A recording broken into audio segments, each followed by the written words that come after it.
Hello students. आज हम भारत के संवैधानिक विकास की कड़ी में भारत का अंतिम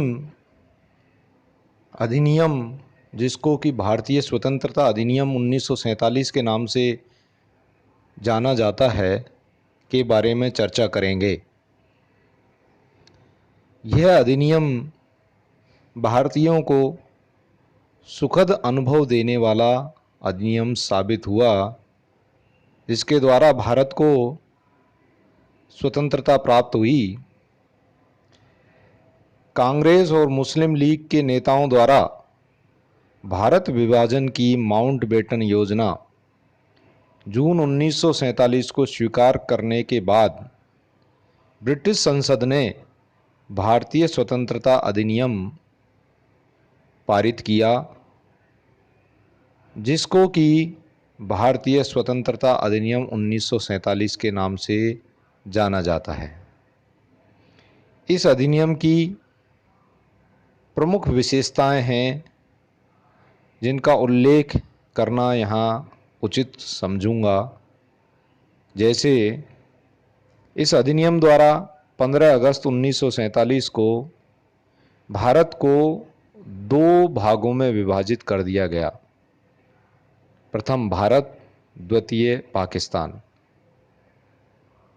नए संविधान के निर्माण होने तक दोनों राज्यों में ब्रिटिश सम्राट की ओर से नियुक्त एक गवर्नर जनरल रहेगा।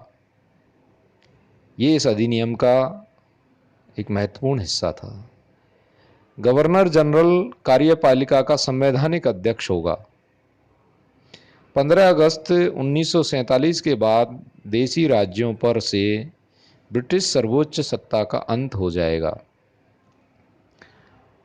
इस अधिनियम के अंतर्गत आगे अगर हम प्रकाश डालना चाहें तो इसमें ये प्रावधान था कि देशी राज्यों के लिए भारत अथवा पाकिस्तान में शामिल होने या उनसे संबंध विच्छेद करने का अधिकार दिया गया। अर्थात इस उपबंध के द्वारा भारत और पाकिस्तान की जो देशी रियासतें थीं वो अपने आप में स्वतंत्र थी।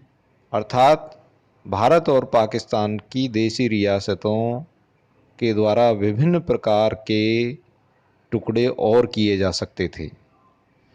दोनों उपनिवेशों की संविधान सभा को संप्रभु संपन्न बना दिया गया।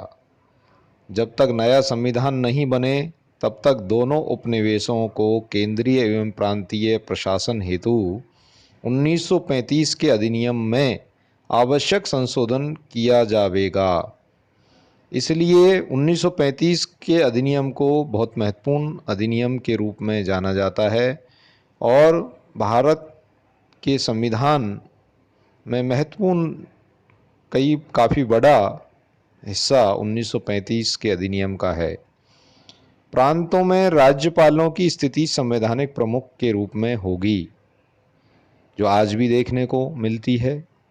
इंग्लैंड के राज्य की राजकीय पदवियों में से भारत सम्राट की उपाधि हटा दी जाएगी।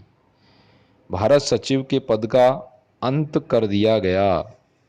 इस प्रकार 15 अगस्त 1947 से भारत और पाकिस्तान की सरकारों पर ब्रिटिश सरकार का निर्देशन और नियंत्रण समाप्त हो गया और भारत तथा पाकिस्तान के रूप में दो स्वतंत्र राष्ट्रों का उदय हुआ। अतः भारतीय स्वतंत्रता अधिनियम 1947 भारत के लिए बहुत ही महत्वपूर्ण अधिनियम है। हम प्रतिवर्ष 15 अगस्त को स्वतंत्रता दिवस के रूप में मनाते हैं। वह इसी अधिनियम की देन है, इसके द्वारा हमें स्वतंत्रता मिली। जय हिंद, जय भारत।